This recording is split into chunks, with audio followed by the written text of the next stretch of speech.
Guys, we're in Whiteville, North Carolina this week. I'm volunteering with Samaritan's Purse where Hurricane Florence came through and flooded the houses here and did some wind damage to the roofs. And we're raising these houses up above the flood level and then remodeling them. And then some of them we're just building new because there's the need to build them new. So we're here helping these people. And while I'm out there doing that, Eli's been learning about the story of Samson. And he wants to share that with you tonight. During the time of the Israelites, they were going through idolatry and bondage, and they will have a judge. And after a judge died, they were going to idolatry, and God would take his hand of protection off of them when they went in idolatry. And when they went into bondage, God would let the enemies in. And this time, God let in the Philistines, and Samson was born during the time of the Philistines.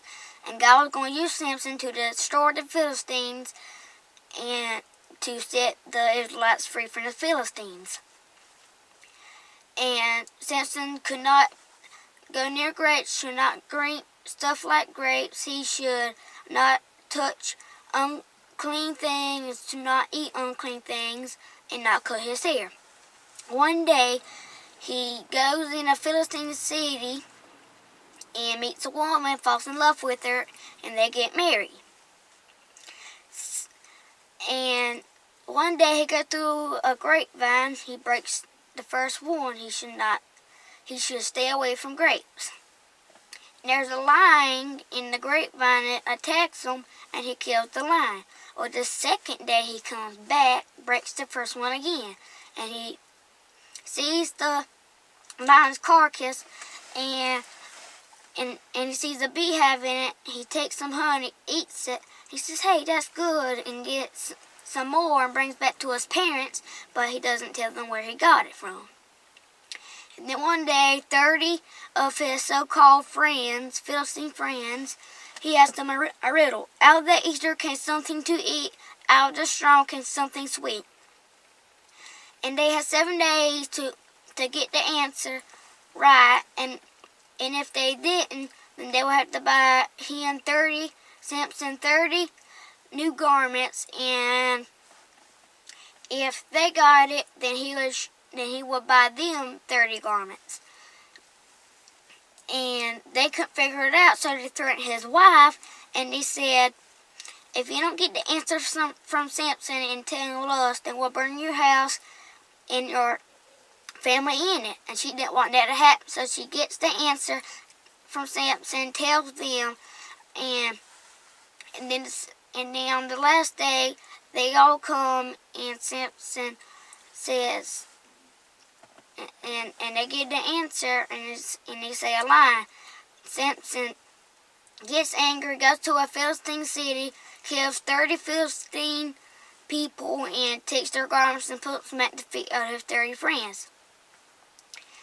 And then he goes to his wife's dad and says, "Where's my wife?" And he said, "I gave her to another man."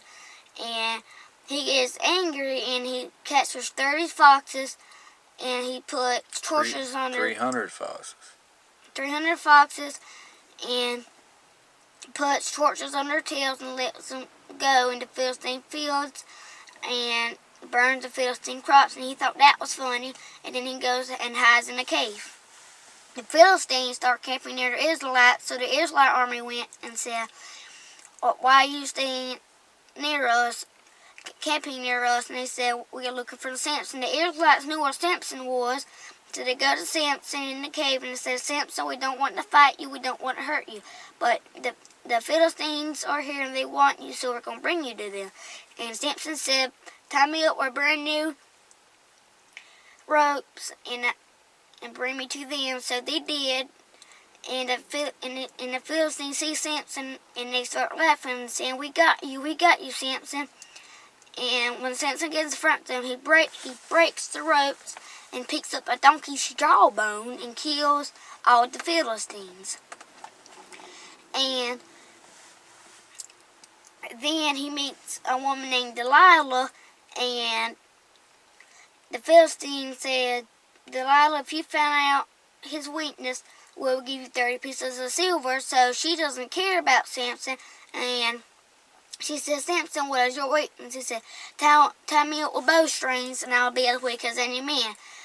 So she does that. She says, Samson, Samson, the Philistines are upon you. He breaks the bowstrings. And the second day, she said, Samson, what is your weakness? And he says, tie me up with brand new ropes, and I'll be as weak as any man. Samson, Samson, the Philistines are upon you. He breaks the ropes. The third day, she says, Samson, what is your weakness? He said, tie my hair in a loom, and I was because weak as any man. Samson, Samson, the Philistines are upon you. He jumps up, breaks the loom. For the fourth day, Samson, what is your weakness? He says, okay, I'm a Nazarite. If you cut my hair, I'll be as weak as any man. He broke the third one. And so she does that. Samson, Samson, the Philistines are upon you. He jumps up, tries to fight, but God has left him, and that means he has no power to defeat the Philistines now, so he's weak. And they burn his eyes where he's blind, and then they bring him where they will have a donkey or goat grind up their food. They chain Samson to it and laugh at him as he pushes and grinds their grain. And one day, a lot of Philistines came, and they said, bring out Samson, we want to laugh at him.